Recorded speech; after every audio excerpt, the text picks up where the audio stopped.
And then I wanted to talk about that candle boy at the end Fuck that candle boy. that Alice meets at that like vigil. He has this line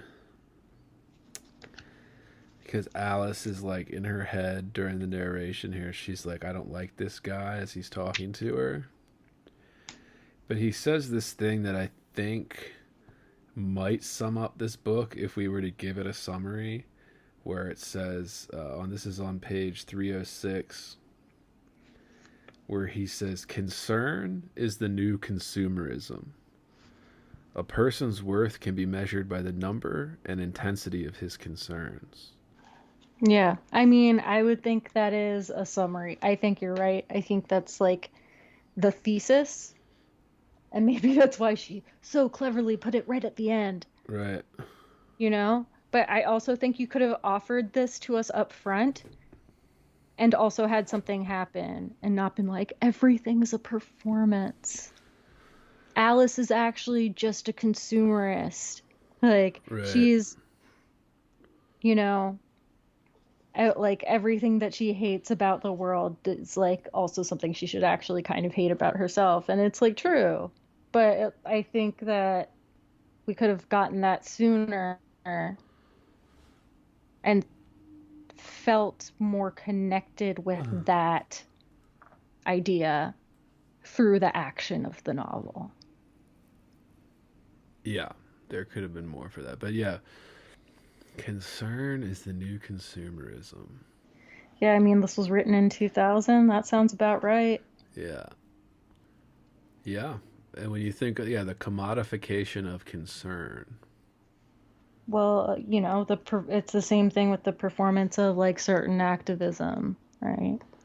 Or if you are not for X cause, if you don't if you are not able to talk about, you know, whatever it is, whatever the hot issues are of the time,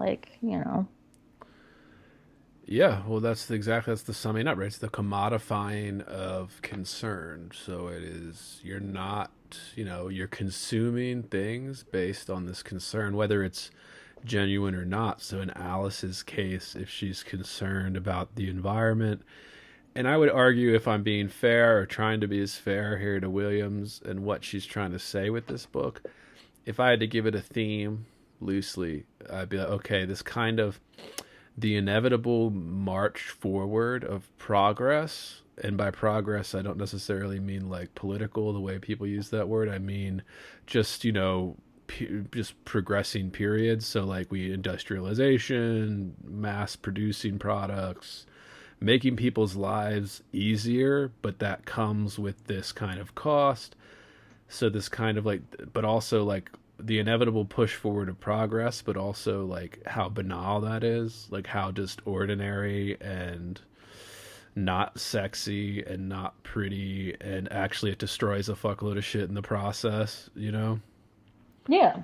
And it's kind of just, but like, even though it does those things that we would consider bad, it's still incredibly banal. Like, there is very little, like evil motivation or anything behind it. It's just like the banal reality of living and, or in this case, dying for this book.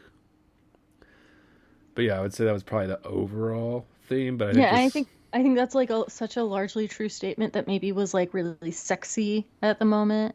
yeah, I mean, maybe it still is. Like, honestly, maybe it's a message that like we never actually learned. But, you know, what do you think it's? I mean, I don't know. I mean, is it? I think that's part of it too. Is that it's not necessarily trying to give us a lesson as much as it's just showing us the reality.